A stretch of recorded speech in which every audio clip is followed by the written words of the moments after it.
the communities and the government over proposed fracking on public land. A new Ohio University policy is helping students better identify themselves. And in sports, the Ohio men's basketball team is in the Virgin Islands for their first tournament of the season. Newswatch starts right now. Broadcasting live from WOUB TV in Athens, this is Newswatch.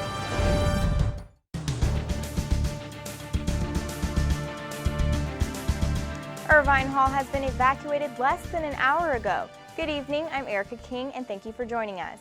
The Ohio University Police Department evacuated the building after what they call a potentially unsafe environmental broke out. They say it involved a small amount of previously stored chemicals. Irvine is temporarily closed until a fire department can assess the scene. Stay tuned to WOUB Radio and WOUB.org for the latest information. The push to frack at Wayne National Forest is gaining momentum in our region. The Wayne National Forest stretches across 12 counties in southeastern Ohio. The Appalachian foothills also happen to be a prime location for hydraulic fracturing. WOUB's Ann Jacob explains how all of this also makes this area a prime location for protests. Ann? That's right, Erica. Now a big week for those who might have a say on the possibility of more fracking and injection wells coming to the landscape. Now, federal and state officials originally said they wanted to hear from people in Athens, Marietta, and Gallia counties, but now things may have changed. And I came here to show my opposition. It's one thing to frack private land, but our national forest is something that we are supposed to preserve and share for future generations. Oil and gas companies are interested in fracking nearly 32,000 acres of Wayne National Forest. The land is in Washington, Monroe, Athens, Perry, and Gallia counties. Earlier this month, the Bureau of Land Management in Wayne National Forest announced 3 meetings to discuss the possibility of building hydraulic fracturing wells on the public land. The meetings were described as open forums where residents could express their comments and concerns. But at some point, the federal agency changed the format of the meetings to simple open houses to explain the upcoming process. We felt this time around the best way to do that was really get the context in place for people, understand how they can engage throughout, the timing of it, that it's not going to be rushed, that it's not going to be in a hurry, that there's plenty of opportunity and there's plenty of steps to go through before final decisions are made. We felt was more important than an open forum as a starting point. That change in part initiated a bit of confusion at the meeting in Athens, where protesters were met with a moment of aggression from a Wayne National Forest officer.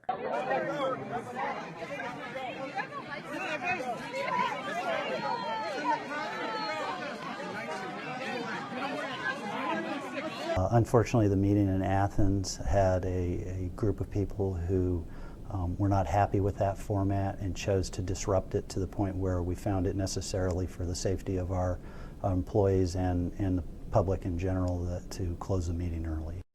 Last night's meeting in Gallia County had a moment of tension as well. Excuse me, you're talking about fracking. Anybody can look it up and know the destruction that it caused on land, water, underneath. Is there a question here? Pardon me? So here's what's next. Residents will get the chance to give their opinion on the opening of Wayne National Forest and fracking in there. But in the next few weeks, the Bureau of Land Management will be announcing scoping meetings. Now, all these are open forums for questions and comments. After the meetings, though, federal agencies will conduct 3 separate environmental assessments. These, we're told, will take up to 6 to 12 months for just one of these. Now, every one of these meetings is going to take a long time, but a long road ahead. But for any and more details, we will be here every step of the way at the WOUB Newsroom. Reporting live from the WOUB Newsroom, I'm Ann Jacob. Thanks, Ann. Now, 4 people are in custody on charges relating to taking part in a heroin trafficking ring in Athens County. Our partners at the Athens Messenger tell us Joshua Gramble, Kevin Payne, Natasha North, and Kaylee Morris are all charged with 1 count of engaging in a pattern of corrupt activity. All 4 appeared in Athens County Municipal Court yesterday morning. Officials say Gambrill is the leader of the drug ring. He is currently being held on a $250,000 bond. All 4 are currently being held at the Southeastern Ohio Regional Jail. Jury deliberations are still going on in the case of a former executive charged in the deadly 2010 West Virginia mine explosion. The blast at the Upper Big Branch mine killed 29 people. Former Macy Energy CEO Don Blankenship is charged with conspiring to break safety laws at the site. Prosecutors say he put profit over safety, using elusive practices to fool safety inspectors. The defense conceded that such practices did occur, but said there was no evidence linking them to Blankenship closing arguments in the roughly 6-week-long trial wrapped up Tuesday. Think of the words he and she. What if those pronouns are no longer applied to everyone? This has been the case for years, but Ohio University recently adopted a preferred pronoun policy, allowing students to formally go by a list of new pronouns. Professors are now expected to respect and use the pronouns each student chooses. WOUB reporter Bianca Hillier talked to people on both sides of the classroom about the changes. Can't think of a similar thing that's been accepted before. Ohio University is making history by allowing students to select their preferred pronouns at any point in their college career. Students can now go online to the Ohio Student Center and click the Names link under the Personal Information tab.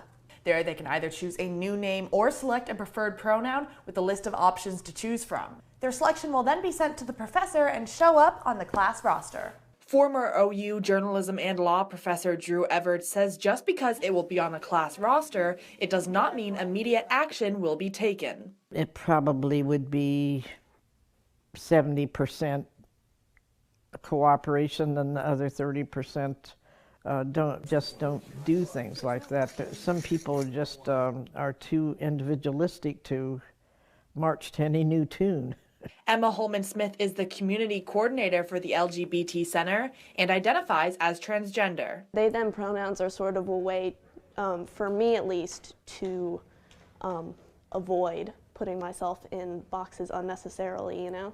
While Everett accepts the verbal use of they and them as a person's preferred pronouns, she does have a problem when having to use the words as both singular and plural. It just messes up the language entirely to have they stand for singular or plural. Holman-Smith has tolerance for people getting used to the pronouns, but encourages an open mind. Language is evolving, and if you are unwilling to evolve with it, you're honestly just going to be left behind, and that's pretty unfortunate that, you know, some professors are getting left behind. Reporting for WOUB News, I'm Bianca Hillier. This week was Transgender Education Week at Ohio University and also Trans and Gender Nonconforming Awareness Month nationwide. For more information on events the university is holding, visit www.ohio.edu/LGBT. Schools in West Virginia are also changing their policies to protect LGBT employees. The Kanawha County School Board approved the change in a meeting yesterday. They added sexual orientation to the Equal Opportunity section of the school system cultural diversity and human relations policy. The school board's revision of the policy also eliminates the phrase any other status protected by the federal, state, or local law because there is no federal or state law banning discrimination against LGBT employees. Today is National Transgender Day of Remembrance, dedicated to remembering those who committed suicide or lost their lives in acts of violence for being transgender. Athens Representative Debbie Phillips is observing the day by bringing light to issues LGBT teens may face through the proposal of House Bill 247. The bill wants to prohibit healthcare professionals from providing conversion therapy to minors, a practice to try to change someone's sexual orientation or identity. Representative Phillips tells us, quote, "Conversion therapy can cause great harm to those children struggling with their sexual orientation or gender identity. House Bill 247 will keep our children safe and strengthen families by allowing them to make informed decisions based on evidence-based therapeutic practices." Now today, I spoke to Ohio University's LGBT director, Delphine Potista, who also says conversion therapy is harmful and there's something that needs to be done about it. Gender is an identity that we hold, and you can't change that. You can't modify that in some way. And so to treat trans people as having an illness is harmful on many different levels, and is connected to how trans people are treated in society as a whole, is connected to the higher suicide rate in our community. There should be supportive systems instead of programs such as convergence therapy.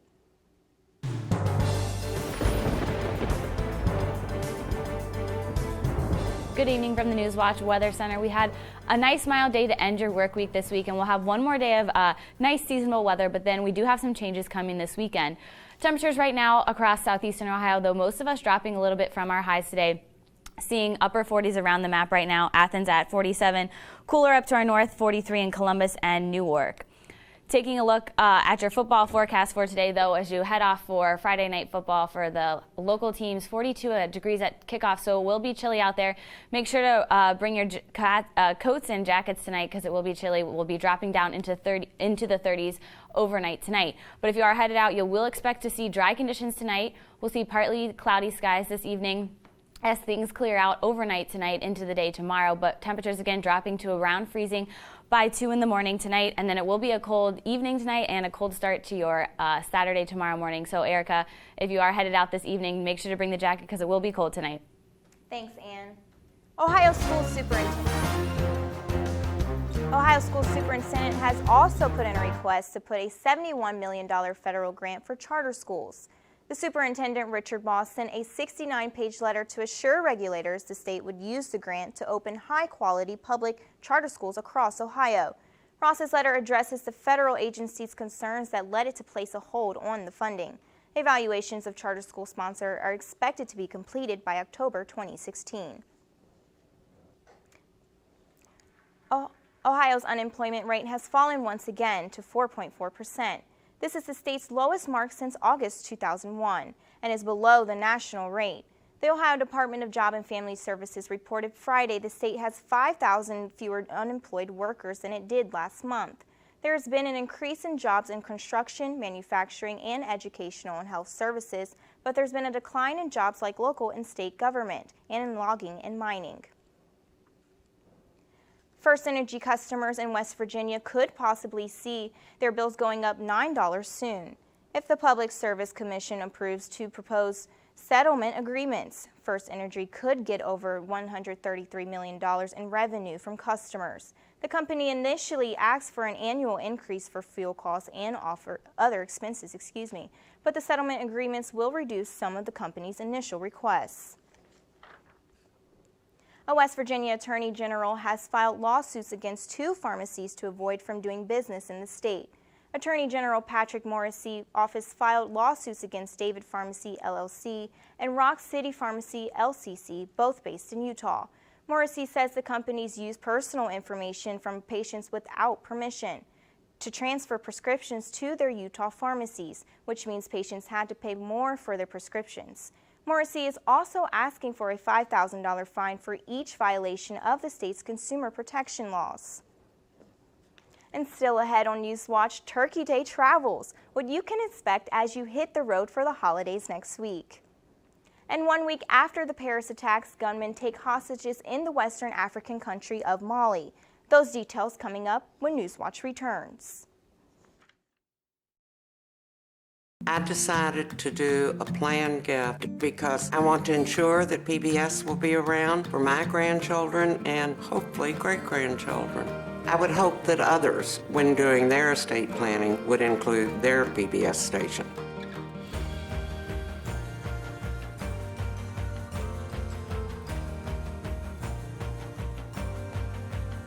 My PBS station is part of my community. That's something I really value.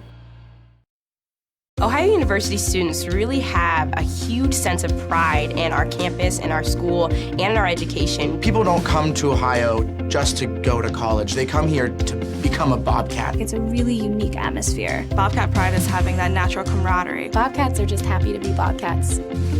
My favorite time of year at Ohio has to be homecoming. When the alumni come back, you can see that the love of this university doesn't fade. Once you're a Bobcat, you're always a Bobcat. The student body here at Ohio University absolutely is a family. The students support one another. You become this unit, this big, friendly family unit. There's this connectedness. You feel a part of something. Driving in on the highway and just seeing the red bricks and the trees again, it's just like coming back home. There's great students, great professors. You just walk around campus and think, oh my gosh, I can't believe I go here. I feel like I matter in the community, and I feel like I matter here at Ohio University. It's home. Athens is home. My professors really care. They care about my grades, they care about my opportunities, they care about my experiences, they want me to succeed. They give those opportunities to the students. My professors have been extremely approachable. Literally, their door is always open. You can go to them with pretty much anything. Everyone knows your first and your last name and where you sit in the classroom. I really never feel like I'm being talked down to or just being taught material. I always feel like we're having a conversation. And they want to share those opportunities and those experiences with us.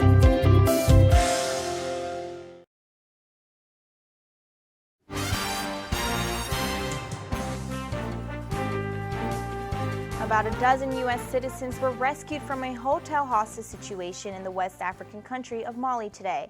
The attack in the former French colony led to an hours-long standoff and rescue mission, with at least 21 people killed. Emily Schmidt has more from Washington.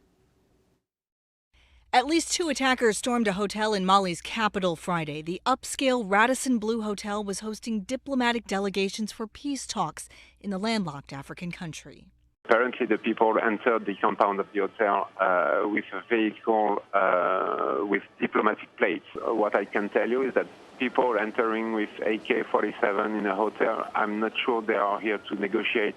The Radisson hotel chain says as many as 170 people were in the hotel around 7 in the morning when the attackers took hostages. One man using the gym says he managed to escape. When I opened the door, I saw on the floor bullets. So I gently closed the door. I left the hotel. Soldiers from Mali and troops from the United Nations surrounded the hotel, while the U.S. Africa Command tweeted 2 U.S. military personnel assisted.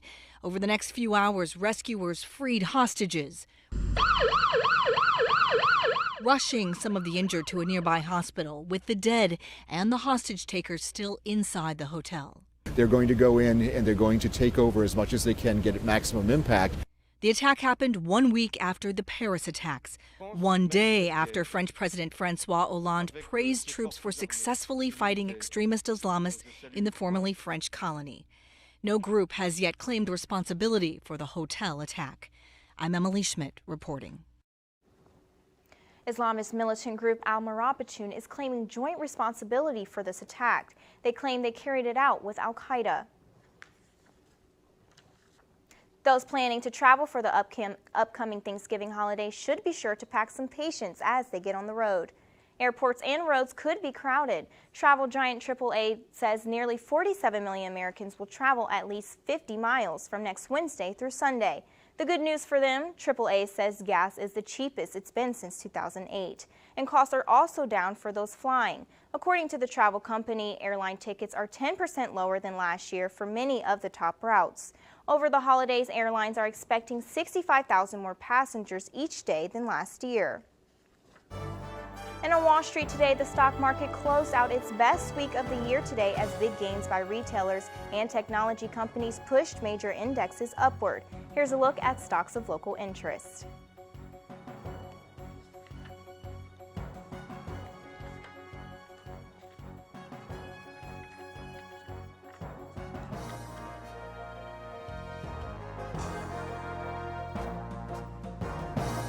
The biggest blast of cold air will be headed our way this weekend. I'll let you know how cold temperatures will get and if we'll see any chances of rain this weekend, plus your extended forecast, all next on Newswatch. I support one student in college with a scholarship. Just the way I want to pass on a legacy of education. I would like to pass PBS on to the next generation.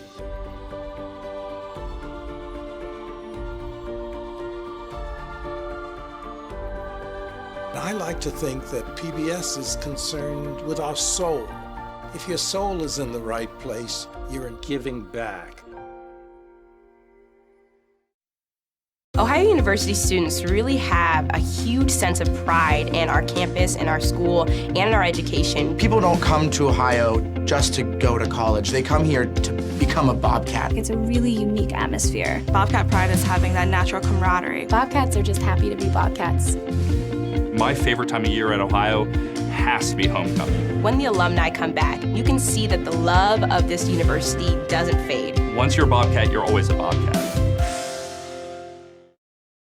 The student body here at Ohio University absolutely is a family. The students support one another. You become this unit, this big, friendly family unit. There's this connectedness. You feel a part of something. Driving in on the highway and just seeing the red bricks and the trees again, it's just like coming back home. There's great students, great professors. You just walk around campus and think, oh my gosh, I can't believe I go here. I feel like I matter in the community, and I feel like I matter here at Ohio University. It's home. Athens is home.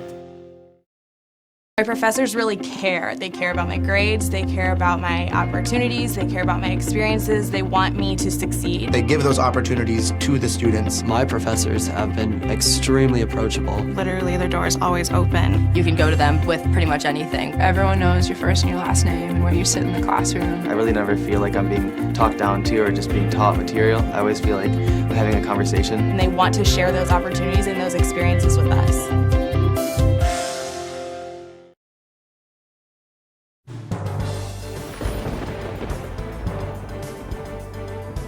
Welcome back to the Newswatch Weather Center. I'm Ann Campolongo. So if you're headed out this evening, things will be cold tonight as we take a look at your overnight conditions. Here's the timeline for this evening. By 8 p.m. we'll be dropping to the 40s, and then by 10 p.m. middle 30s, and then we'll be topping out by around freezing by midnight tonight. But temperatures as you start your day off on your Saturday will be in the 20s. We are seasonable for this time of year, though, today reaching a high of 51 degrees, so right around average for this time of the year.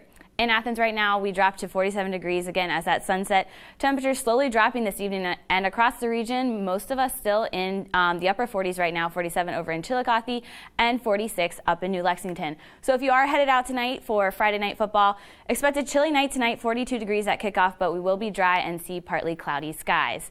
Taking a look at your precipcast for this evening, though, so we do have a big storm system off in the plains that's slowly moving its way towards the Ohio Valley, but bringing with it more so the chance for rain for us than snow. Places from Chicago through Michigan to the Great Lakes, they're all going to be seeing a snow event this weekend, but we will just be seeing some rain Saturday evening. So again, for tomorrow night, I think the best chance will be to see the possibility of rain, but as those temperatures fall Saturday evening, there could be some flurries mixed in with that, but most of us, I believe, will just be seeing some rain showers for your Saturday evening. But the first part of your Saturday will be dry, just mostly cloudy skies. Temperatures tonight, though, across the region, most of us dipping down into the upper 20s, so a cold evening on tap for you. Dress accordingly if you're headed out tonight. 27 the low in Athens. And taking a look at tomorrow, a seasonable day for you tomorrow. We'll start off with partly sunny skies, temperatures reaching the lower 50s for most of us, 53 the high tomorrow in Athens as well as Jackson, and 51 over in Chillicothe. Taking a look at your day by hour for tomorrow, 41 degrees as you wake up tomorrow morning, and then topping up around the lower 50s for you tomorrow, but we will see increasing clouds as we work our way through the day on Saturday. But tonight, again, 27 your low this evening, so it will be cold out there. Partly cloudy skies, cold and calm winds this evening, and then taking a look for your Saturday, 53 for your high tomorrow, mostly cloudy skies. Again, those clouds will increase as we work our way through the day tomorrow, but then the chance for some evening rain tomorrow afternoon as that cold front comes through. And as that cold front comes through, it's going to bring a big blast of cold air for us for the weekend. So temperatures on Sunday, really cold, only reaching 35 for your high on Sunday. So definitely bundle up this weekend as temperatures will only reach the 30s on Sunday and lows in the 20s, but then pleasant weather for the start of your work week next week. Clay, over to you. Thanks, Ann. Hi, I'm Clay Benjamin. Coming up in sports, the Ohio men's basketball team travels to the Virgin Islands for its first tournament of the year. And tonight is Gridiron Glory's season finale. Host Justin Holbrook will join us live to tell us about tonight's show. Those stories and more when Newswatch returns. Stay tuned to WOUB. Here's a look at what's coming up tonight on your public television station.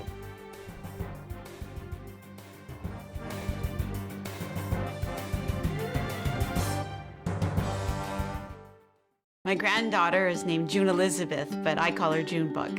My hope is to teach her about kindness and about the love of animals and nature.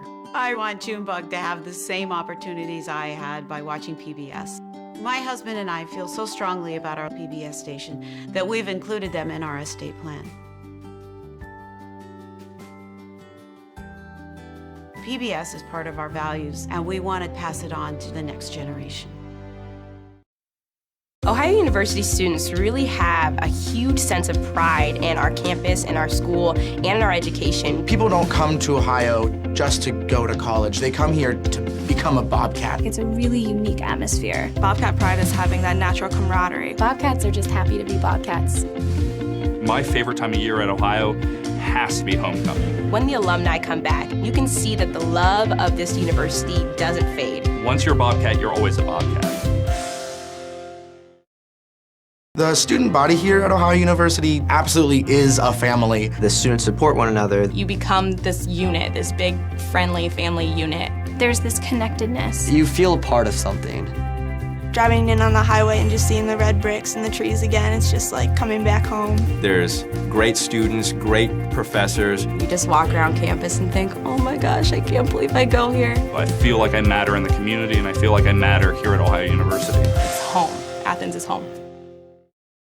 My professors really care. They care about my grades, they care about my opportunities, they care about my experiences, they want me to succeed. They give those opportunities to the students. My professors have been extremely approachable. Literally, their door is always open. You can go to them with pretty much anything. Everyone knows your first and your last name and where you sit in the classroom. I really never feel like I'm being talked down to or just being taught material. I always feel like we're having a conversation. And they want to share those opportunities and those experiences with us.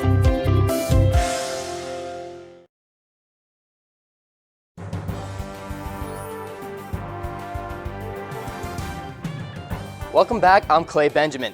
The high temperature today in the U.S. Virgin Islands was 84 degrees, almost 30 degrees warmer than in Athens, Ohio.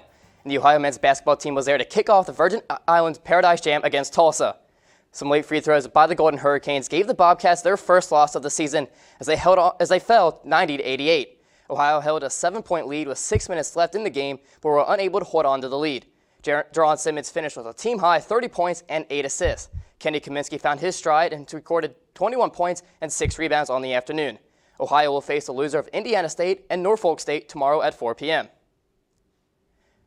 While the men are in the Virgin Islands, Bob Bolden and the Ohio women's basketball team are in Akron this weekend competing in the Akron Classic. Today, the Cats picked up their first win of the season against Florida Gulf Coast by a score of 69-57. Jasmine Weatherspoon led the team in rebounds and picked up her first career double-double. Yamani Jenkins led the Cats in scoring with 18 points and 4 assists. Ohio returns to action tomorrow at 1 p.m. against Winthrop. Tonight on WOUB is the one-hour-long Gridiron Glory season finale. Host Justin Holbrook joins me live from the newsroom. Justin, what is all on the show tonight? So I figured I'd go out in style. Tonight we're going to reveal our next player and coach of the year, but that only scratches the surface. We can't forget that we still have 2 teams in our area that are still in the playoffs. The Jackson Ironmen are going to Athens High School to face off against Zanesville. Meanwhile, the undefeated Zane Trace Pioneers are taking on Wheelersburg. And like you said, Clay, it all starts at 11:30, and we'll also be recapping this past year. Thank you, Justin. Good luck with the show tonight, and congrats on a great season. Once again, the one-hour finale of Gridiron Glory all begins tonight at 11:30 p.m. I'm Clay Benjamin, and that's it for sports. Erica, back to you.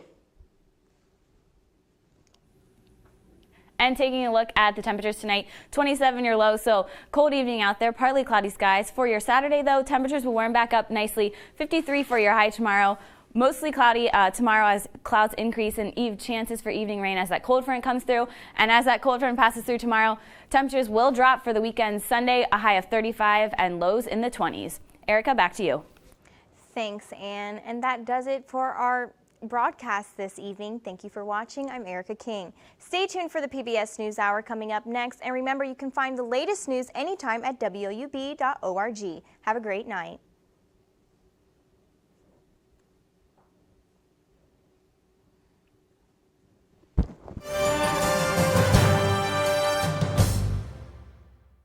Decided to do a planned gift because I want to ensure that PBS will be around for my grandchildren and hopefully great-grandchildren. I would hope that others, when doing their estate planning, would include their PBS station.